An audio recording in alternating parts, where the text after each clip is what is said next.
You're listening to Pitch Perfect, the podcast, not the movie.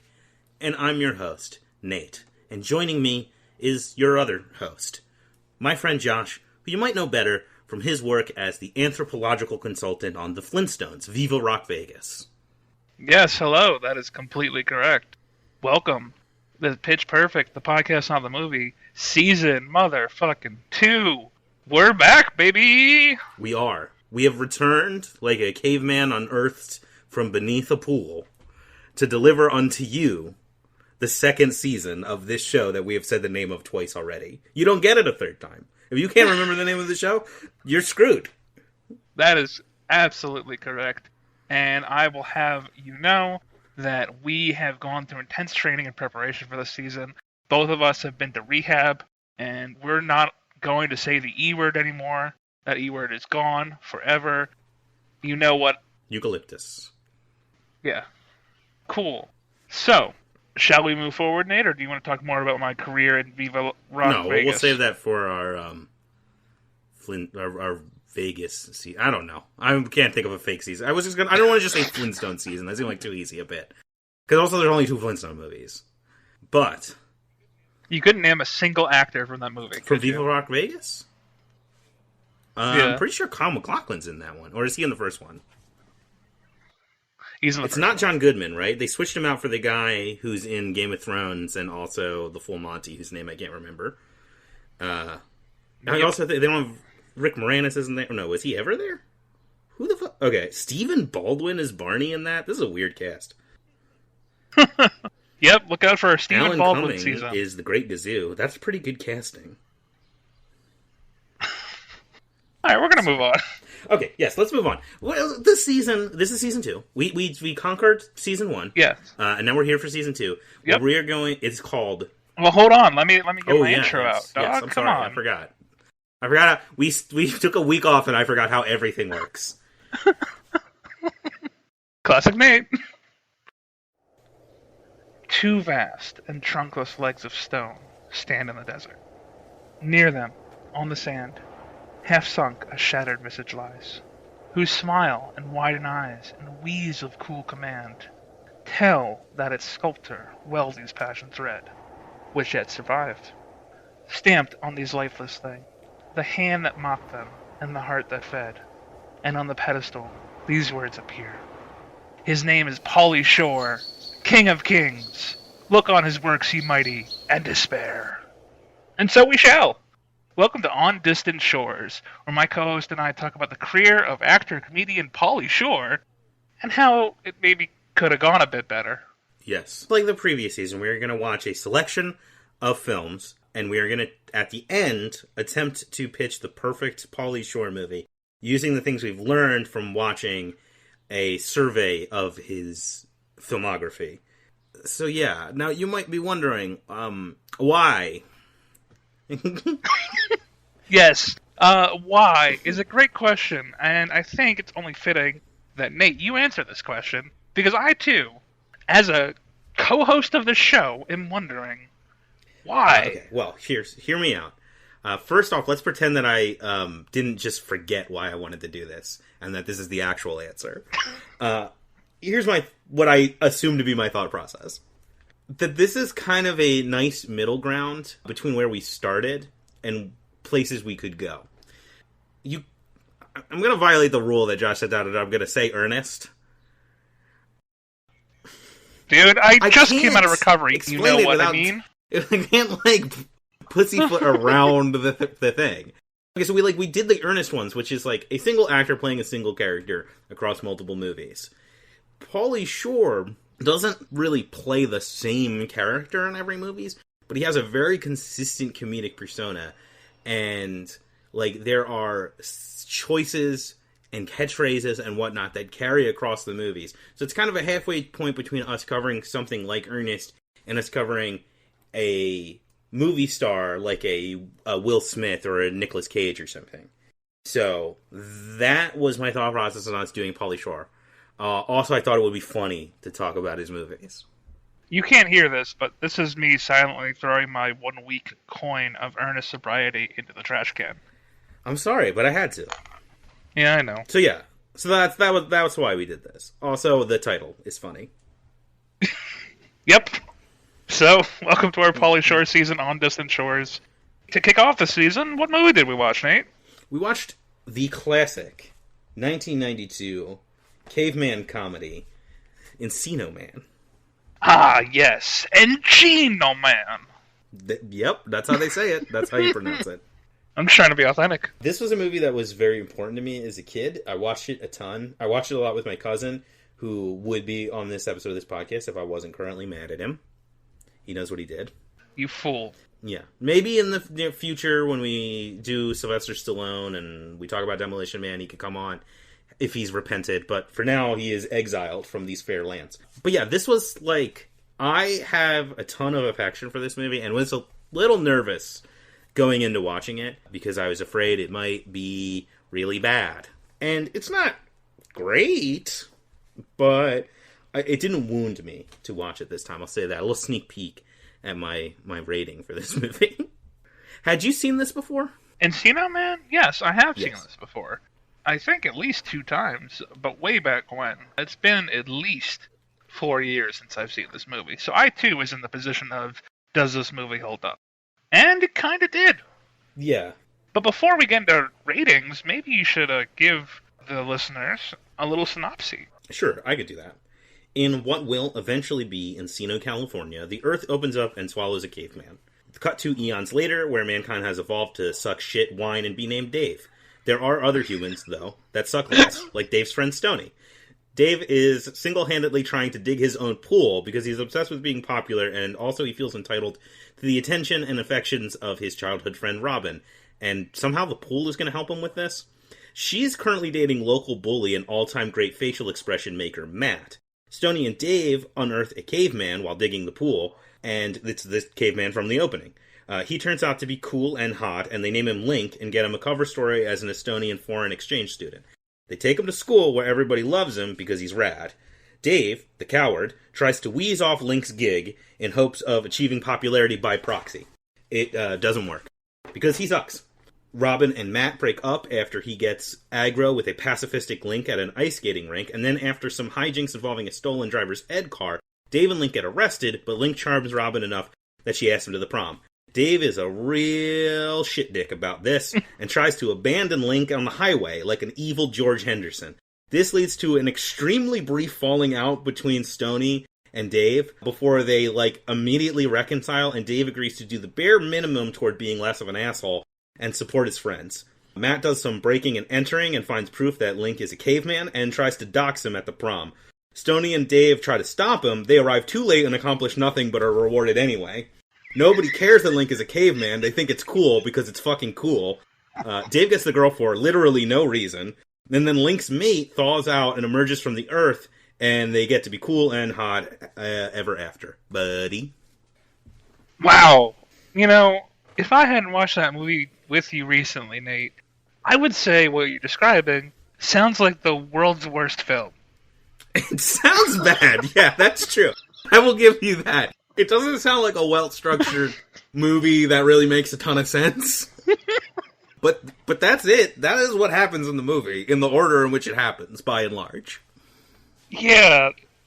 Especially, I know when we were watching it, we were, thinking to ourselves, man, the plot still has a lot to go, right? And we looked at the timing, and there was, 10 minutes left, and everything just got wrapped up immediately, and we were like, what? Mm-hmm. It's literally, at the end, I was like, oh, his caveman wife gets thought out.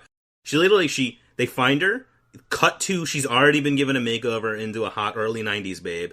They kiss, and, it just freeze frames and the credits roll. My God. Yeah, so that movie's a thing that happened. It's way better than it sounds. Yeah, it's, okay.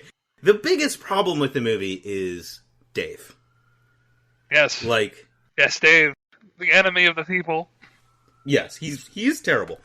He's the protagonist, and he just extremely sucks.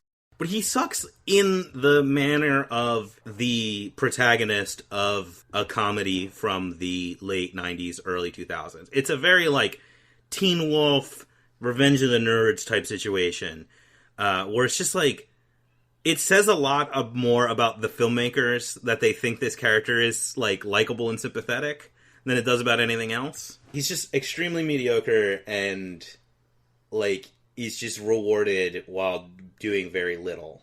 But everything else around him is, like, fun and charming. Yeah, so this movie came out post Bill and Ted. And yes. During this movie, you and I were like, why couldn't they just make both main characters likable? Yeah, it really seems like filmmakers did not learn the right lesson from Bill and Ted. Which is, like, they can be cool. Like, they don't... One of them doesn't need to fucking suck. And it's like, I think it takes... This same year, though, right? Or is when Wayne's World comes out? Yes, it is. Yeah, and that does kind of learn that lesson, right? Like, they don't... Unless I'm misremembering, Wayne and Garth are both pretty likable. So, Wayne sucks a little bit, but he's mostly likable. Garth is extremely likable. Yeah, and I say this because I watched this film recently. Okay, cool. So let's yeah, we're getting deep into how much we hate Dave. But before we get further into how much we hate Dave, because I guarantee you, during this episode, we're going to talk about it a lot. Let's do the rating. Let's rate this movie. Do you mind if I start? Yeah, sure, go for it. So, as to be expected from a movie of this caliber, it's a stoner comedy, in a way. It's not necessarily that the characters at any one point do drugs and get high. It is implied... It's very like Hays Code. They talk about weed, they treat weed the way that, like, movies from the 40s treat sex. Yes. It is heavily implied, much like in Scooby-Doo with Shaggy, that Stoney, a character named after being stoned, is always stoned. But you never see him do drugs. But that doesn't matter, because this bonkers presence of hiding a caveman and using it to make Dave popular, because Dave's an asshole, is just a stoner comedy in general. It has a lot of stoner comedy jokes. It is fun. It is mostly dumb. If it wasn't for the savvy charms of both Brennan Fraser, who just oozes charm out of every facet of his body, and Pauly Shore, who really nails it as the lovable side character. If it wasn't for that, this movie would be probably pretty down low, thanks to the terrible, terrible Dave. So, I rated Encino Man 6 out of 10, 3 stars out of 5, and I feel that was pretty fitting for the entertainment it gave and how it could have been way worse. Yeah, I pretty much exactly agree with you. I would give it the same rating. This movie is very lucky that Brendan Fraser and Pauly Shore are as good at doing what they're supposed to be doing in this as they are, because this could have been a real stinker. Like, I feel bad for dinging a movie so much for basically just one character. But the entire movie is built around him, so it's like, you would have to completely rewrite the movie to get rid of him. Like, too much of the structure rests on this guy who sucks, and I think that's why, it definitely suffers for it, but it's still, like, totally enjoyable to watch, totally watchable, like, surprisingly likable as a film, and it's got some great bits in it. And yeah, so I agree. Yeah, 6 out of 10. It's a good movie, but it's got one glaring flaw. All right, we have rated this movie. Now, shall we get into high point, low point, or should we unearth and create a new essentials list for a new season of the main character of our season, side character of this movie, Pauly Shore? I think we should do high and low points first, just to really to help give people more of a feel for this movie. All right, you want to go high or you want to go low? Let's start high and go low. Let's travel downhill. All right, cool. So, do you mind if I start? Yeah, go for it. So, I think both of us would agree upon this, even though it's like a minute, like blinking your miss it scene, where we have fabulous facial expression of character, Matt. Yes. Who is the bully of this movie, who's dating Robin at the beginning. When Dave, in class, goes to stare at Robin with his googly eyes, Matt just pops his head in the frame of the camera and just gives a slight shake of the head. And his facial expression, I can't even fully describe it well enough. It's kind of a meme on the internet. People have there's a fairly good chance that people have seen his facial expression, because it's funny in and of itself, and the way that they frame it makes it funnier. But yeah, he's like wide-eyed, but like kind of like trying to be intimidating. It's real good. And it got me. It got me so hard. Yeah, he's kind of like a dumber and less threatening Biff. Yeah. But with a great fucking face. He's Dom DeLuise's son, the guy playing it. So he clearly inherited some sort of face-making powers from his father. But then he's built like a 80s bully, like, quarterback guy. Yeah, he's really not much of a character, but that one scene in particular is like chef's kiss. Yes, I agree. Okay, I got a high point, I guess. I really like, I mean, like, I think Stoney is just a fun character in general. But I like his, like, introduction where he's, like, having his, like, first sort of conversation with Dave in the movie. Like, I like that whole sequence. He comes across as, like, really, like, funny and likable and weird in that. Like, he refuses to help Dave dig the pool, and then he tells him that they're losers and that Robin won't date him because she finds him crusty. And then when he's like, well, what am I going to do? He's like, well, let's take a header off the top of the school. And it's, like, nice because Dave sucks so bad. I appreciate that Stoney is willing to take him down a peg. Yep. He deserves it. It's amazing that, like, Stoney doesn't find him crusty. It's so weird. Mm-hmm. Like, the way that Dave treats Stoney throughout this movie, you're wondering, how did they even become friends? He's a terrible friend. Like, in addition to being a bad person in general. No, we're taking it to Dave again. We gotta get back to high points. Yes. Give me a high point, Josh. Okay. I gotta go back to the Dave well. I'm sorry. I know I just said we can't dig into Dave again, but there's a scene where, for some reason, Dave is teaching Link to do karate and, like, wrestling moves. This was a good scene. And they watch a movie where someone breaks a board of wood with their head. Dave's trying to teach Link to do that, and he holds up a board, and then Link just pushes the board into Dave's head and breaks it. Yeah, he breaks the board with Dave's head. Good scene. Funny. Good setup, payoff. Hurts the character we hate. Doesn't hurt Brendan Fraser, who we love. Perfect scene. Okay. I got a high point that doesn't involve Dave at all. Good. Which is the scene that I loved the most when I was a kid. I cannot overstate to you how funny I thought this was when I was a kid. It is the sequence where Stoney and Link go to the 7-Eleven. Or at least like a convenience store that has an icy machine. And, you know, Stoney is teaching Link about junk food, and he's taking lots of junk food. And then the highlight, the crown jewel of this movie, is when they try to wheeze the juice. Now, for those who don't know... Wheeze the juice!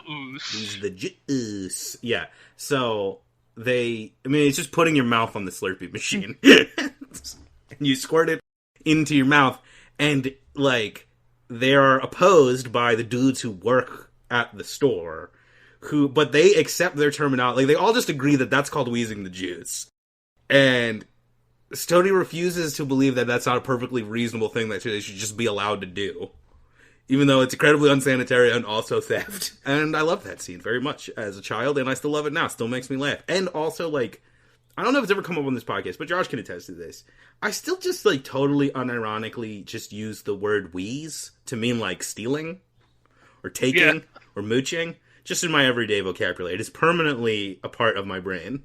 I can definitely attest to that. One of my favorite parts about this scene that you didn't mention was that when they're trying to argue with the guys that work at the 7-Eleven / Quickie Mart / convenience store, Stoney's go-to response is, but chill. Yeah. And then the convenience stores guys are like, no buts, chill.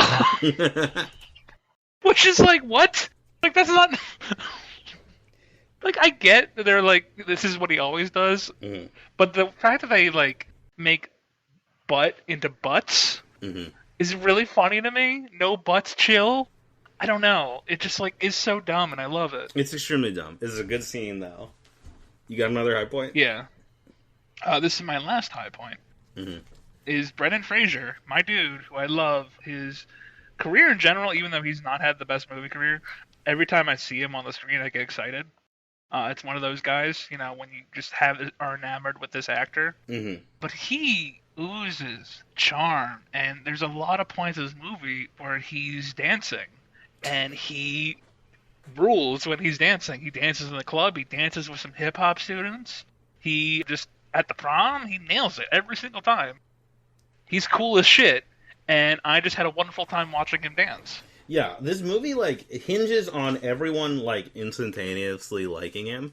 And that works because it's Brendan Fraser. And he's, super charming. I think that's, the main thing about him, as an actor, is he's charming. Even if he's not, the greatest, most technical actor in the world, even though a fair amount of the movies he's in are not very good, he is always super likable. And he's super likable here. And he's being super likable while playing a caveman, which means doesn't have a lot of words to say.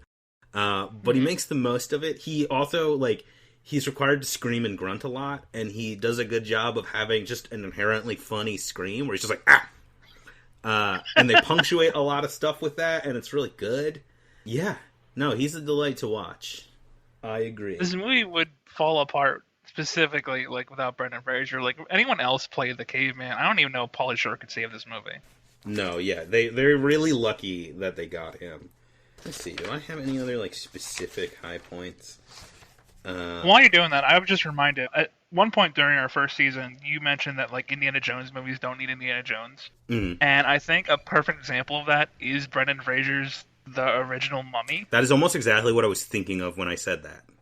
That is an Indiana Jones movie. Yes. Brendan Fraser plays a version of Indiana Jones in that fucking movie, and I will die on that hill. One of the guys from the convenience store is also in The Mummy.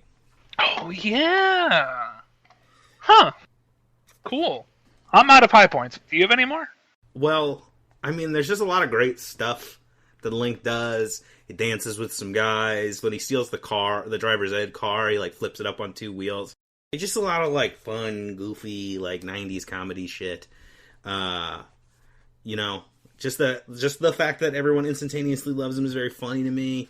He does some art with some, ketchup and mustard. This is a really enjoyable character. But we kind of already covered him as a high point.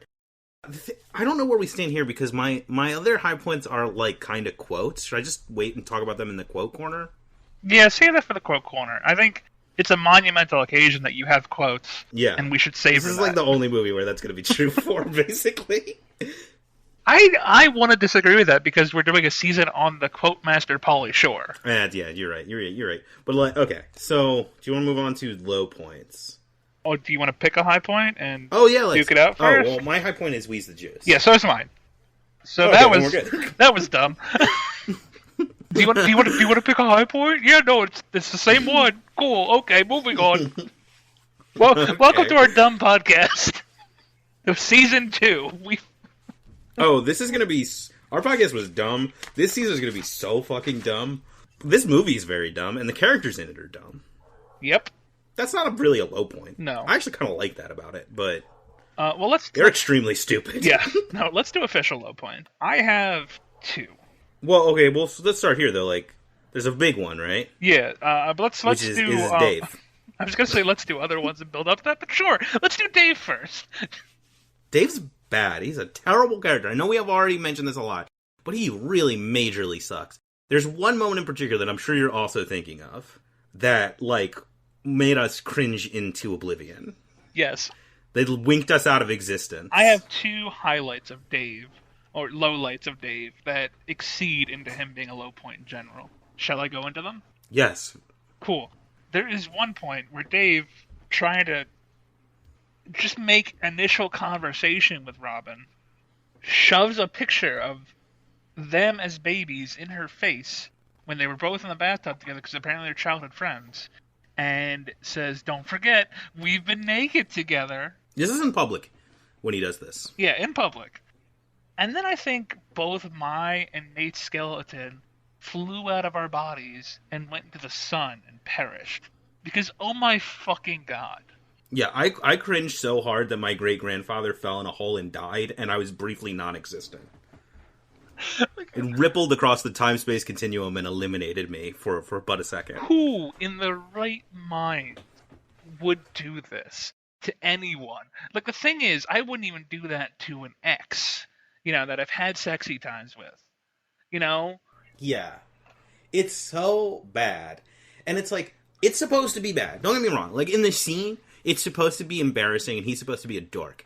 But it's like, the movie I don't think gets how awful and embarrassing it is. And he also is not, like, sufficiently punished for it. He should not get the girl at the end, and he does. And he also should suffer significantly more than he does. The worst thing that happens to him is the girl that he's pestering goes to the prom with a different guy. That's it. That is the most he suffers.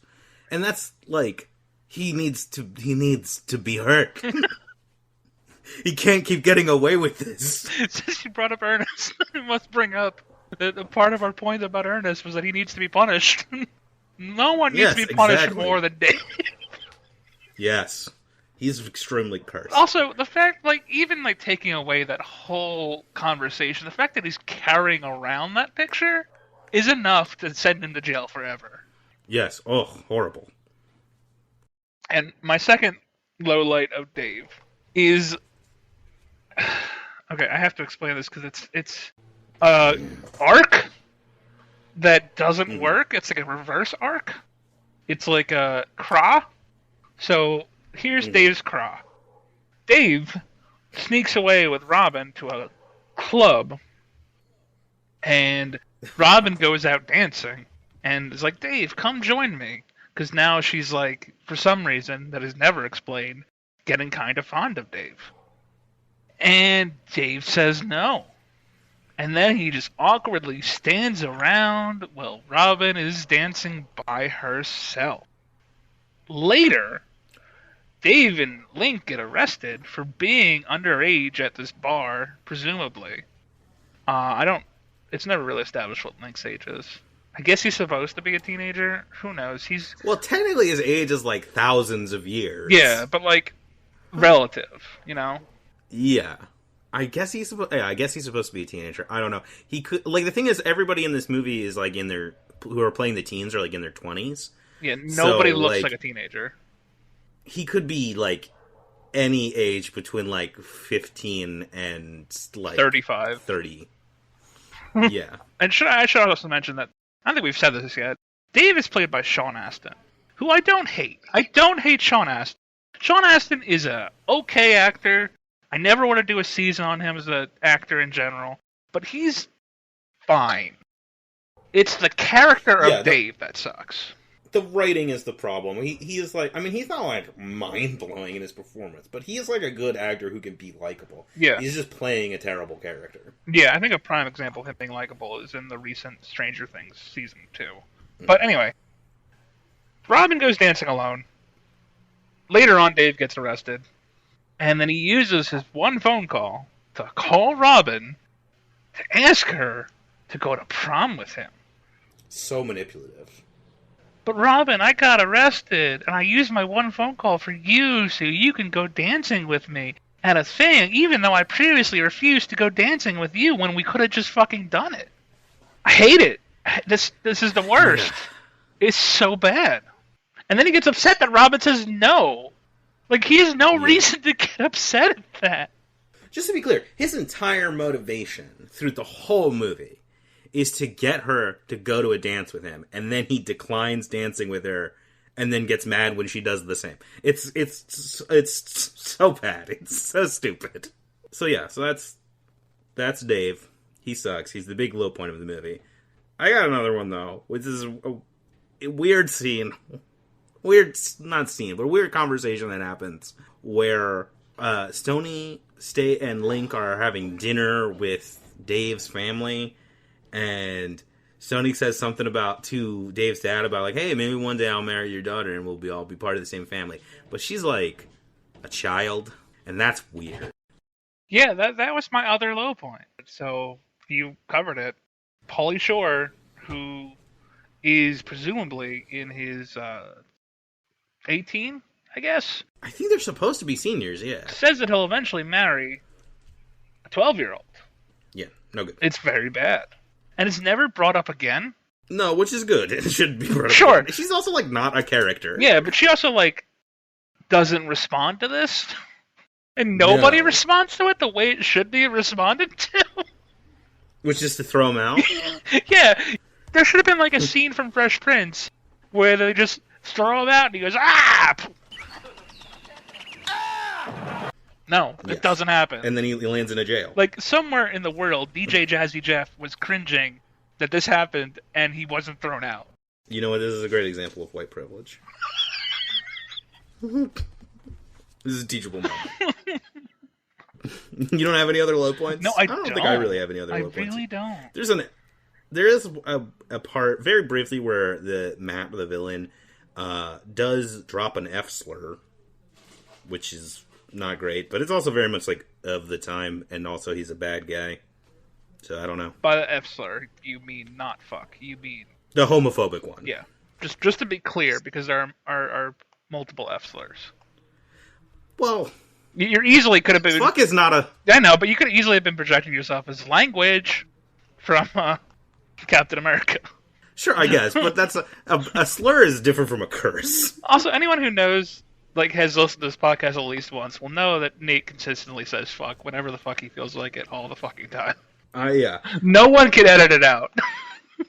I upload the podcast to Anchor, and you still have to select, like, in every episode, whether it's clean or explicit.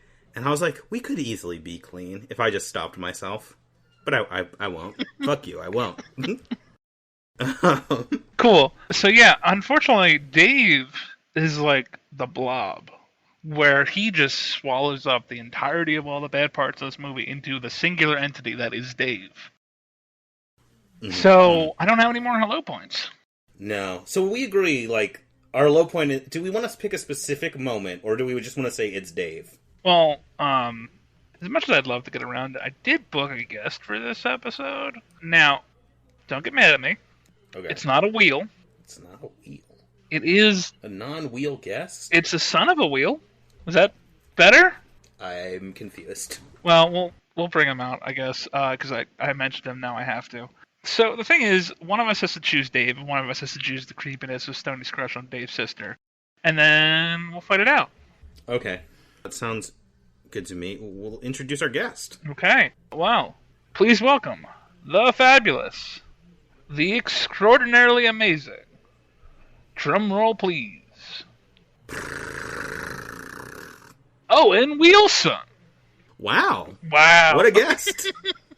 We're very glad to have you, even though you're not exactly a wheel, you're a son of a wheel, but, we won't hold that against you. He did play a character with wheels for hands and feet. This is true. And also for a brain? Is that how it works? Because the steering wheel? I assume so. But Nate, choose your low point. Choose your fighter. Look, I'll take the one that I said. I'll take the Stony one. Cool. Now I'm going to make an argument against myself before I tell you that I'm choosing Dave. I think, because we're doing a whole season of Pauly Shore, our low point should be Pauly Shore related, and you chose correctly in that Pauly Shore shouldn't be creeping on little kids. Just having said that, I am forced to choose Dave. I'll make an argument against myself, which is, this is a brief, misguided moment in the movie. It sucks, but whatever. But also, I don't want to keep talking about it in every episode. All right, Wheel. We've chosen our fighters. It's up to you to decide.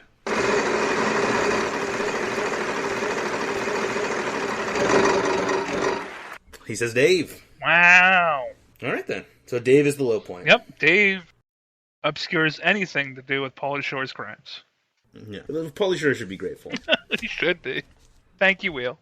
All right. Do you want to get into... Well, we don't have to pick the overall one because it's the first movie we're doing. So, do you want to get into the essentials list? Either that, or we could take a bath, get clean. Yeah, let's do that first. Okay. Let's take a quick dip. Take a quick dip into the bubble bath. Welcome to the nice and sensual bubble bath where we discuss the things in this movie that have baffled us to the point where we need to clean ourselves free of this epidemic. Epidemic's a bad word. Okay. I'm going to choose a different word. Yeah, the bad word. Clean ourselves free of detritus. Cool. Okay. Start us off, Nate. Okay, there's a part where they go to an amusement park. Not weird. That's fine. And fun. And clearly in the movie to be in the trailer. But there's a part where they're riding that, like, I don't know what you call that ride. It's like a generic kind of ride that exists at, like, every amusement park, where it's like a circular raft that people sit in that goes down, like, rapids. People know what I'm talking about, right? Yes. So they're riding in that with, like, a bunch of hot bikini babes. And there's, like, a 2-second shot of Brendan Fraser sucking toes. Yeah! I forgot about that! That's in the movie, and you see it. Why? I don't know. That's why it's here, because I don't fucking know why that happened. Oh, man. Yeah, that's crazy. I got one where the movie starts off with classic Scream transition. We love Scream transitions. We do. Dave screaming as there's an earthquake happening, and things fall in his room. And then, like, a minute after that happens, somehow an icy falls on Dave. And don't get me wrong, Dave deserves it, but it happens, like, so delayed that it feels like it was, like, such an afterthought of, like, oh, hey, cameraman, throw this icy on him. We need more. Now, I think that it was just that it was like that for comedic timing.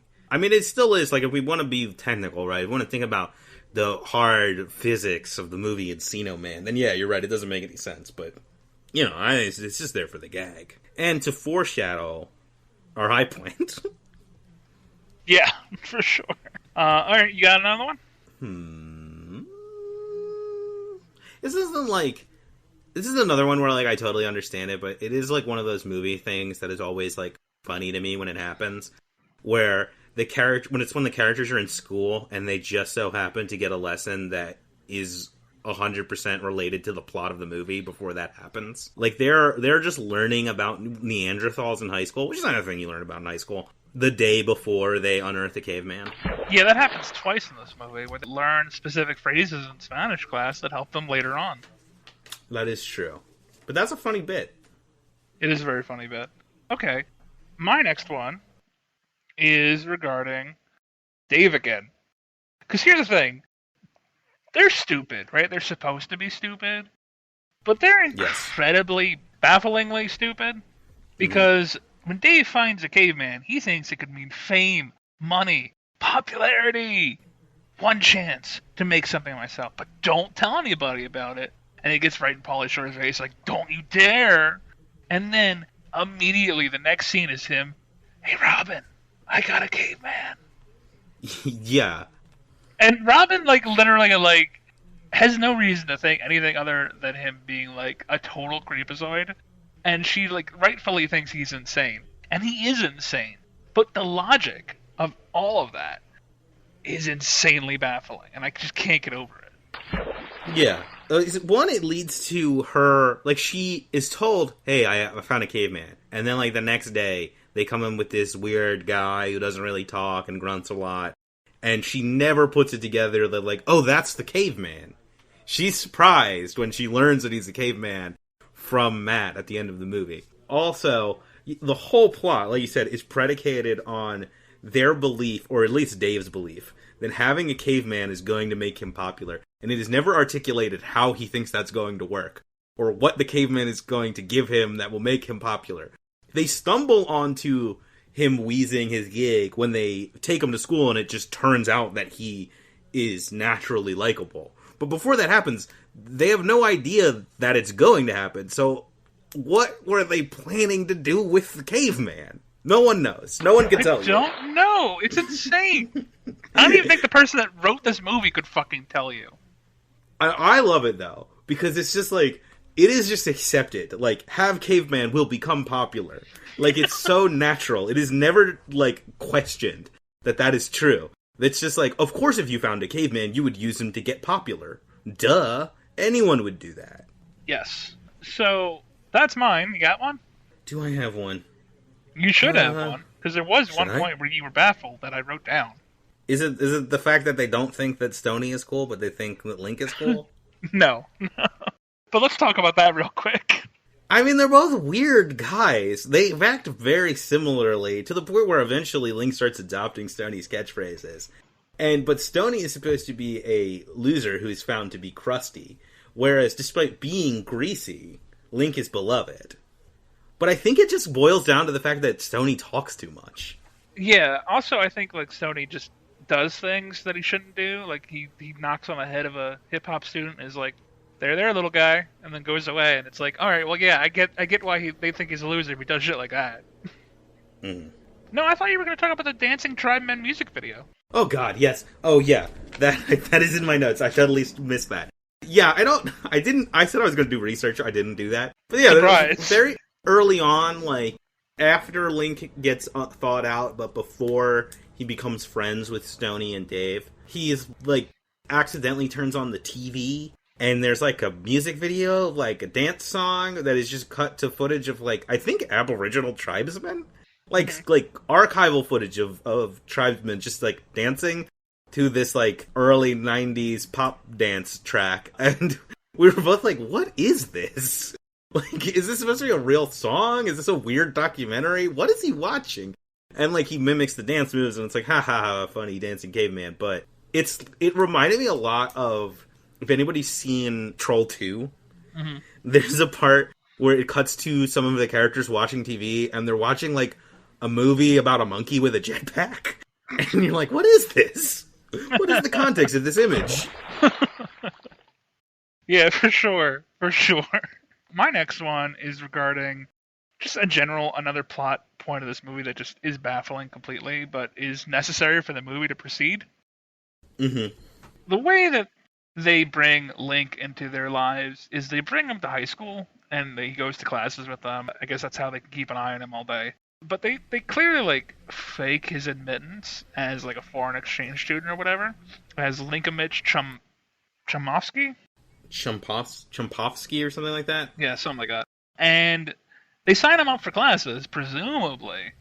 So when a teacher calls out Linkovich Chomsky's name on a list of students for driver's ed that neither Dave nor Stoney are in, presumably they set that up. And when they're looking outside a window of their class to see that Linkovich Chomsky is destroying the car, and they're like, oh no! And scream and freak out and run over. It's like, what did you think was going to happen? Why? Yeah. What world were you like, that's cool, let's do that? Also, not be in that class to supervise him. Yeah, they react with panic, which means either they somehow didn't know about this, or they signed him up for driver's ed and it never occurred to them that he would have to get in a car.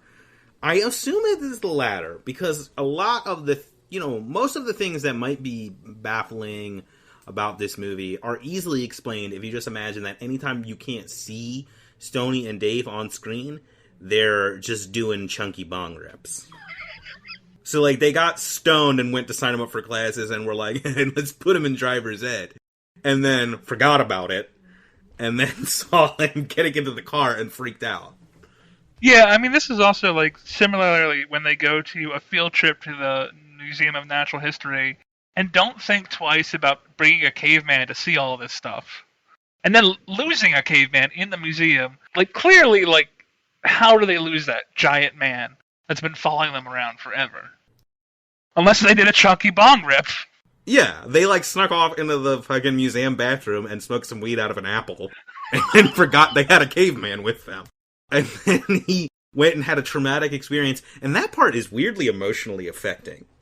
When he, like, is, like, walking around and seeing the dioramas of, like, cavemen, saber-toothed tigers and, like, mammoth skeletons. And, like, that is when he realizes he's in the future. Mm-hmm. And he has, like, kind of a breakdown. So there's a part early on which would have gotten in the...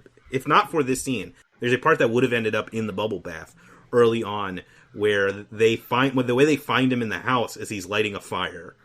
And you were like, why is he lighting a fire inside? That's stupid. And then he does it again here, and it's like, oh, because fire means safety.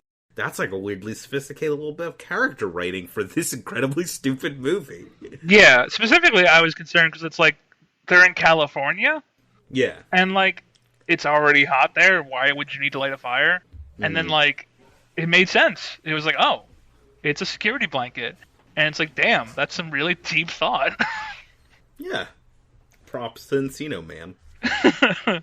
I got one more. Do you have any more? I want to sort of... I'm stretching it a little bit, but I want to go off of the chunky bong rip hypothesis and just talk about the word I'm sorry, nugs. the CBH?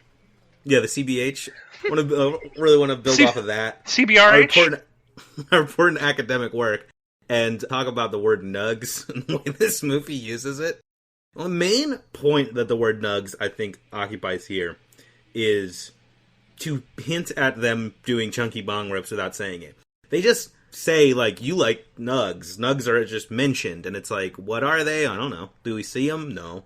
But also, at least once, Pauly Shore uses it to mean balls. And I'm pretty sure they also use it to mean food at one point. It's like they're Smurf. They also used it to mean boobs at one point. Yeah.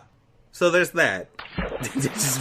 I guess the strategy there, right, if I had to guess at why they're using it that way, is to obfuscate its true meaning. It's like, if we use nugs to mean everything, then no one can call us out on using it to mean we. Let's go hit some nugs, man. Why are they going in the bathroom to hit up balls? I don't know, they're fucking losers. Just punch. That's why everyone thinks they're losers. Dudes just go in the bathroom and punch each other in the balls. Okay. Is that your last one? I think it's my last one, yeah. Alright, my last one is regarding the ending of this movie, where they bring back Link's cave woman mate, who we see at the beginning of this movie, so it's not like she comes out of nowhere. But she was also frozen. She also gets thawed on her own, even though she wasn't really dug out of the ground that much. And then, on her own, figures out that she needs to bathe? Yeah, she's just already in the bath when they find her. And it's full of suds and soap. It doesn't make any sense. But the other thing is, like, she must have come up through the pool, right? The pool is filled in by that point. Yeah, so, like, none of that makes any fucking sense. Like, I like the idea, but the execution was dumb as shit. They get home from, like, the prom, and Link and Stoney find cave mud drawings on the house again, and also cave mud print? outlines of boobs. Mm-hmm. Gazongas. So she was topless, I guess? Yes. Well, she's a cave person. Yeah, but Link came out with a loincloth. But did he have anything covering his nippos? No, but in the beginning of the movie, she had something covering her nippos. Did she? Oh, I don't remember. Oh, this movie really desperately, like, wanted to have titties in it, but was hamstrung by its rating, so the closest we get is this print on the... But, like, you know it wanted to, right? Like in, like, a 70s sort of raunchy comedy style, they desperately wanted that, and they couldn't do it. Yeah, so she apparently on her own, even though Link on his own had to be helped by Stoney and Dave into figuring all this stuff out, she on her own, clearly severely intelligent, somehow, decides that she needs to walk into the house, draw cave paintings everywhere, and then get in a, like, enclosed area with a divoted space and fill it with chemicals that are nearby that she would, like, just liquids, I guess, just liquids that are nearby in these, like, weird clear rocks that would need to poured into the space. Also, the rocks that are weirdly formatted into a waterfall shape at the top need to be spun in order to let water come out of them. Like, it's so complicated. Yeah. That, I think, is the most unbelievable part to me, is her getting the faucet to work. To seeing a faucet and knowing how it works is the least believable part of that to me. But I do want to offer up a theory, which is, maybe like his friends, Link is just very stupid. Maybe it's perfectly reasonable for a cave person to figure this out, and he just didn't because he's dumb. No. I mean, I like that theory, but I can't in my heart of hearts accept it. And the last part of this that it baffled me was that you mentioned earlier she's dressed like a 90s hot person at the end of the movie. By Link yeah, where did and they get Stoney. the clothes from? Where did they get the clothes from? Did they borrow it from Dave's mom? And if so, why does Dave's mom, who's been dressed frumpy this entire movie, have a 90s belly shirt and hot outfit and, like, Daisy Dukes?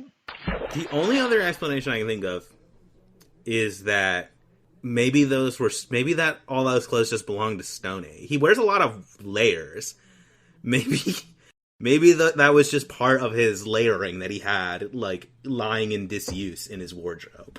No, see, the thing is, there was a character missing from this scene. They should have had Robin's friend Ella in this scene, and it would have made perfect sense. Yes, you're right. There should have been I'm going to get to it later, I guess, in the side character shout out, but there should have been more for Ellen, where she had her own side plot of finding the cave woman, because that would have made it infinitely much better. Yeah, she kind of is just around for the first part of the movie and then goes away with really no explanation. She just kind of fades into the background. We'll talk about her a little bit more later. All right, that's it for Bubble Bath. So should we get into the essentials list? Yeah, so let's get into the essentials list. This is hard because hat and vest. He doesn't wear a hat and vest in this movie. It's very weird. I think maybe we should throw out our old essentials list, Josh. Yeah, you're right. You're absolutely right. Start over completely new. We gotta figure out what the essentials are. I have some ideas. I presume you have some ideas. And maybe we could just go back and forth and then figure out if those ideas should be cemented or not. Sure. Why don't you start off? Give me your first idea. So, again, we have to keep in mind this is about... We're creating an essentials list for Pauly Shore as an actor for things that his character needs to have in whatever movie that he's in whatever movie that we will pitch for the perfect Pauly Shore movie. That being said, I think one of the best things about his character in this movie is his sense of style. Mm-hmm. He has amazing outfits. At one point, he wears these really great striped pants. He has a lot of dope bandanas. He has a lot of denim jackets, a lot of chains hanging off of them. He's a pink fishnet shirt. Yes. Did he wear it several times throughout the movie? He's a pink scarf, and at one point I was insanely jealous of the sick handprint jacket that he had. Yeah, it's like a red denim jacket with handprints on it. It's really cool. So, my pitch for the essentials list is that Pauly Shore needs to have a sick sense of style. Sure, I wrote down a sort of more specific one where I said wild hippie surf punk attire. Okay, same thing. I think that's essential. How do you feel? I completely agree. Okay, why don't you give us one? I think that... So he's got a very specific way of talking. Yeah, you're going to dig into something I was going to say. Cool, let's do it. Yeah, he's got He adds idge to the end of things a lot. Grindage and whatnot. He uses the word grindage a lot. He refers to himself as the weasel. He says buddy. It's it goes beyond catchphrasing. It's like a kind of Pauly Shore specific dialect that he talks in. Mm-hmm. How would you describe it? Cool. So the way it is done, it's he's definitely stoned as he's saying this nonsense, but there's a clear intelligence behind it. And in this movie, they throw it out there he just watched a bunch of Jeopardy, but he is kind of sage in the nonsense that he says. And the way I think that they describe it is that Pauly Shore needs to be Jack Sparrow-esque. Okay, sure. I can get behind that.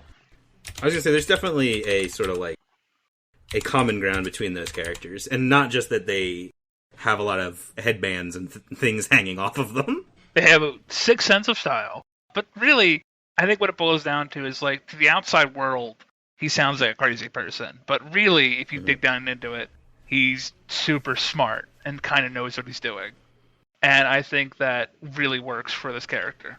It didn't occur to me, but I agree with you now that you've said it, that they are using It's very funny that they're using Jeopardy as a way to explain why his character is the way he is. Yeah, 100%.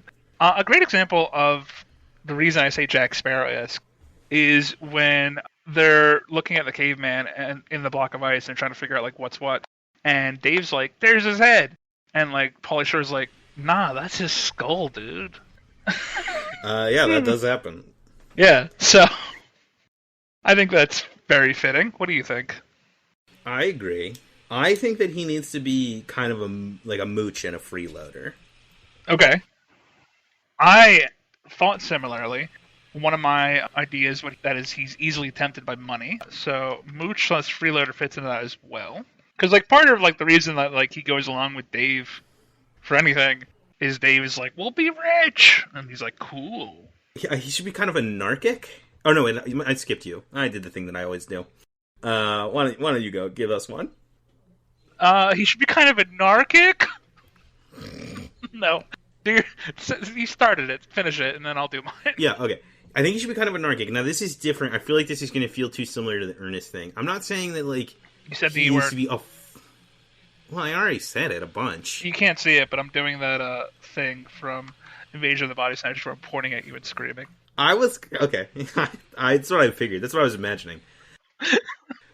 But I don't mean this in like the earnest sense where he's like he causes chaos. I mean, he should have like an anarchic attitude. He should have, little regard for authority.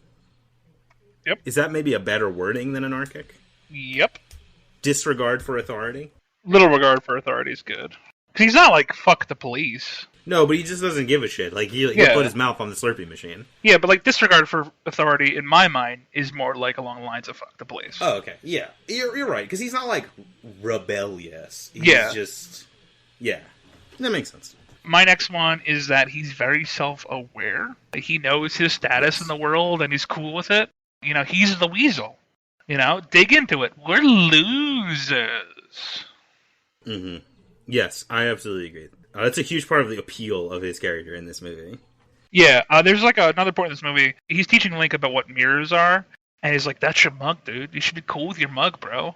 Where it's like, he's come to terms with his status in life, the way he looks. Like, he's just like calm and collected on who he is and where he is. And I think that's like key to him being a chill dude.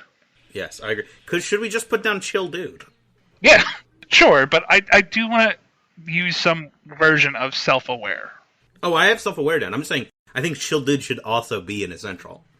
Yeah, sure. He needs to be a chill dude. I don't think he works if he's unchill. And I also don't think... I think very much like our previous subject, who shall not be named, I do think he should be low status. I feel like these traits applied to a character that's high status would make him totally unlikable. Okay, I could dig that. That's one where I'm like waiting to see, like, if one of these, if he's like, well, like, I don't even know how they would make him high status, but if he was like an important guy or rich or something in one of the later movies, and then it turns out actually he's perfectly likable like that, then I'm willing to change that. But I really get the impression that, like, if this guy was like at the top of the totem pole, he would suck. Mm-hmm. Do you think that goes into him being a side character? No, because, I mean, he can be the protagonist and be low status. Like, that's how our other guy worked. Okay. I just don't think, like, he shouldn't be in charge of people. Fair. Okay. Earlier, you said that he's a chill dude. I had a note that was similar, where he's just, like, a kind soul. He, like, when Dave, the evil Dave, is like, we need to use Link to be famous, and then Stoney's like, I just want to be his friend. Yeah. Like, that probably fits into chill dude, but like that was my wording of it. Yeah, I totally agree with that. I have a sort of similar where I have a similar note in my notes that said positive attitude, which I was hesitant to bring up because he's kind of negative, like in his self-awareness. But yeah, maybe upbeat is better than positive. Yeah, upbeat's fine. And then I have one more. What are you looking at? I'm still trying to figure out what this last note I made says. But I don't think I'm going to get it. I don't think I'm going to crack it by the end of the podcast, so just give me your last one. Okay. My last one is that he's easily gels with strangers. And this is, like, prevalent in the movie where they're at that bar, and he, just through his chillness, is able to, like, make friends that are like, you're the weasel, we like you, pretty much. Just charming. Just, like, he gels. Like, you see him, and you're like, who's this dude? And he's like, hey, and you're like, alright, cool. Okay, I agree. That sounds good to me. I'm totally done to put that on the list. That's all I got. So, do you have anything else? No, I think we're good. I think this is a good place to start. We'll definitely flesh this out more as we see more of his work and we see more of him at the forefront. I mean, I think the thing is, like, his popularity increases greatly after this movie, and he becomes, a leading man. So we'll get a better feel for what his, like, persona is going forward. But I think this is a good enough place to start. Our list for the previous guy ended up pretty long, but, like, it took us fucking 10 episodes to get there. Yeah, that's true. Okay, so right now, just to be clear, we got sense of style, Jack Sparrow-esque, where he's stoned, but sage and smart. He's a mooch, he's a freeloader, he has little regard for authority, he's self-aware, chill dude, he's got low status, he's a kind soul, he's upbeat, and easily gels with strangers. That all sounds good to me. Okay, then that is our essentials list for now. Great. So, where do you want to go from here? Do you want to do a timeline? I don't think... Josh, I hate to break it to you. I don't think there's going to be a timeline here. He's pretty sure these are supposed to be different characters. that bit is gonna have to be retired for now. Maybe I could find some other obsession to carry me through the rest of the season. But for now, we will leave the temporal discussions in the past, appropriately enough. All right, I think that's fair, and I'm actually kind of glad. So let's move on. What do you have, but Josh? What about? I mean, like, how do you? Do you want to discuss matters gustatory here, buddy? Hey, what about the characters that eat? We're gonna move on from that too. Oh, okay. Like I said, I was in rehab, and even though you're trying to get me to relapse, I won't. All right, okay. All right, where are you gonna go from there? Would that talk about some quotes? Yeah, you want to hang around quote corner? Sure. I'll start us off on the greatest quote. Please. In any movie ever. Let me pull it up. This is when they're having their very brief falling out, and despite being your terrible character, Dave utters the single greatest line in cinematic history, which is, "The only thing you have ever cared about was nugs, chillin', and grindage."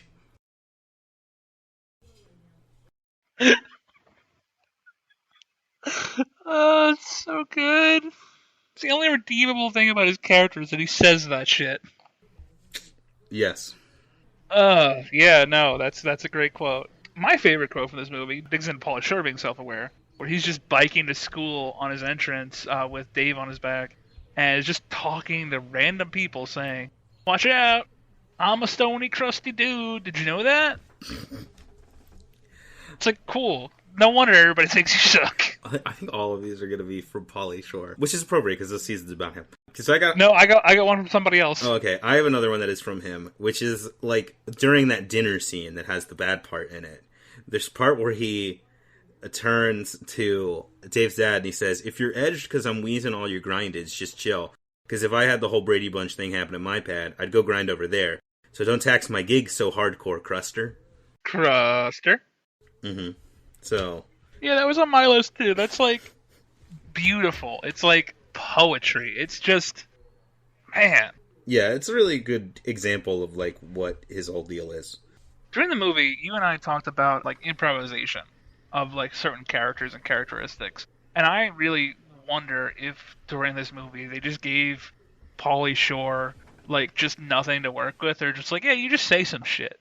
And that's like in the script. And they're like, all right, cool. And then he just says that. Or he might have like been like, just like, here, say this normal thing. And then he's like, nope.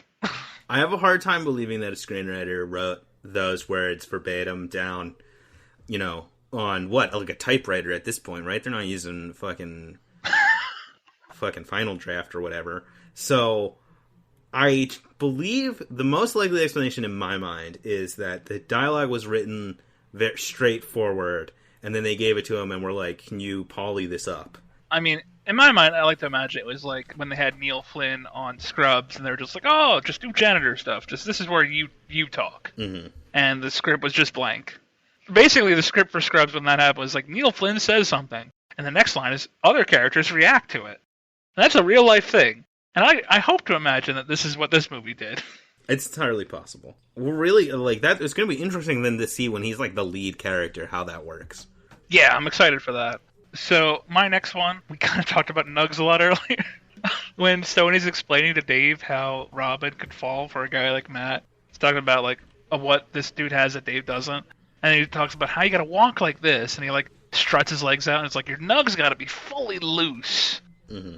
Gotta have loose nugs. Absolutely gotta have loose nugs. And I don't know. That's supposed to be for the benefit of the women checking him out, so I guess he's like, chicks dig nugs, dog. You gotta just, like, show off your nugs. Yes, absolutely. So yeah, that's mine.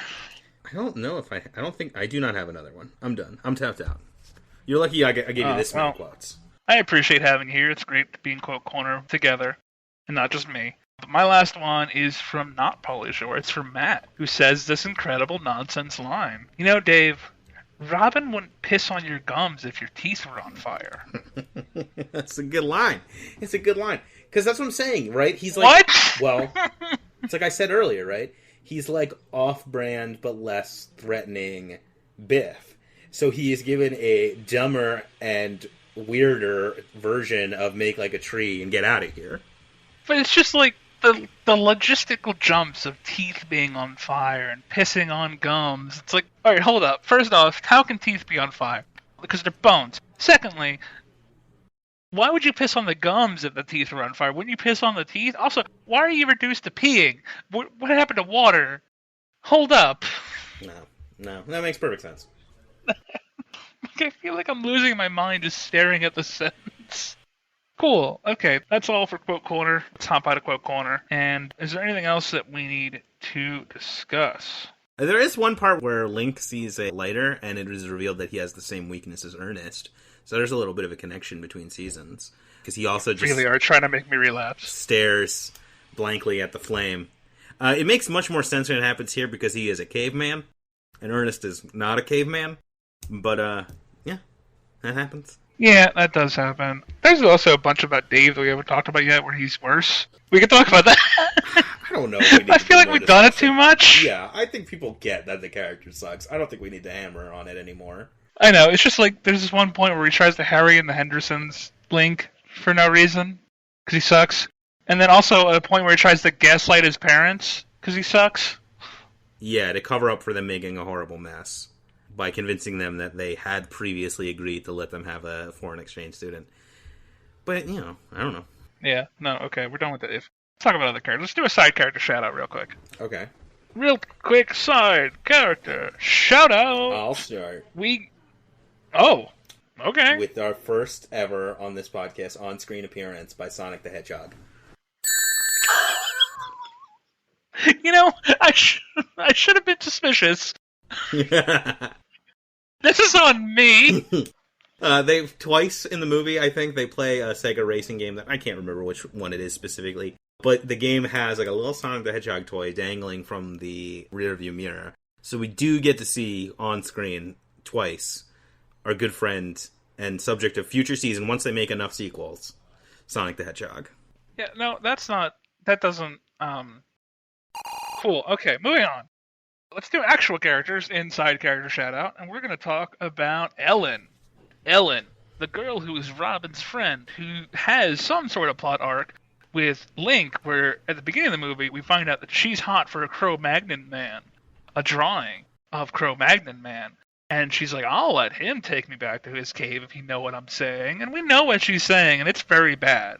Then she goes on a date with Link, and then nothing comes of that date.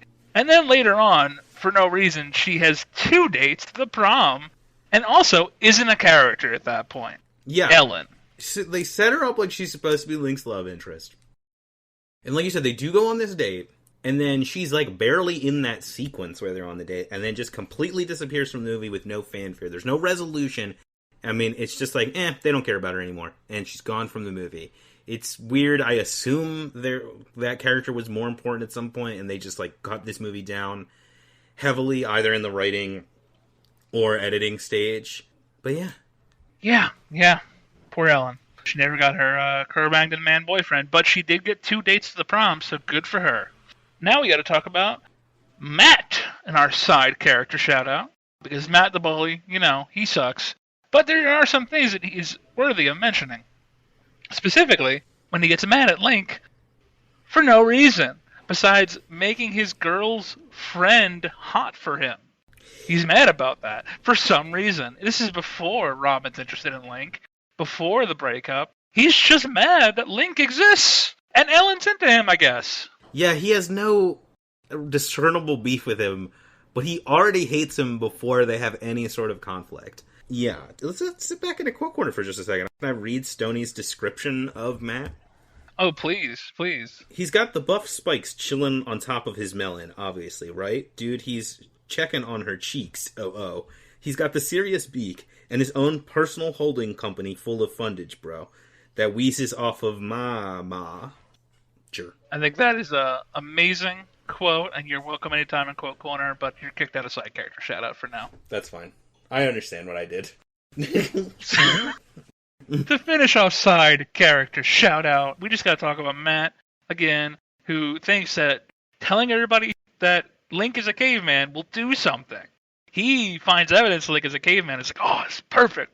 And he goes to the prom. And he's like, guys, don't make him prom king. He's a caveman.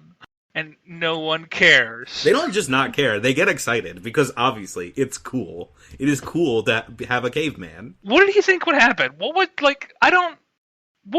gonna happen if like his plans went to fruition? I don't understand. They were gonna be like, ew, caveman. He's lower on the evolutionary ladder than us. Get this fucking Flintstone out of here. Yeah, no, that's Matt, and I had to give a shout out to him making no sense. So, yep, that's side character shout out. There aren't many other characters in this movie because Dave's family aren't characters. No, this is a very slim movie. This movie's like, what, an hour and 18 minutes long? 88 minutes. Yeah, this is a pretty slim flick. So they don't have a lot of room to pack in the side characters. No, Pauly Shore doesn't even have any family. Yeah, I mean, we get a hint that his home life is not that great, but that's all we really get. Yeah, alright. Well, that is Encino Man. We have covered Encino Man, and we're going to move on in our Pauly Shore journey. And what's next for On Distant Shores, Nate? We're going to watch Son-in-Law, a movie where Pauly Shore goes to a farm. But he's still the Weasel. Yeah, as clearly indicated on the poster, he's clearly identified as the Weasel. So we have that to look forward to. We hope this next movie will wheeze us away. Mm-hmm. All right, well, thank you so much for being with us, listeners. We hope you will join us on this incredible new journey that will be slightly similar, but kind of different. And a fun thought experiment in general as we move on to a different oeuvre of movies, I guess. You really shot yourself in the foot by adding "of" at the end of what would have just been a perfectly reasonable sentence. Yep, that's me. All right. So, till next time, nothing beside remains. Round the decay of that colossal wreck, boundless and bare, the lone, level sands stretch far away. Buddy! Bottom line is, man, just love one another, peace and stuff, alright? Word to the wind, Ace up. I'm out of here.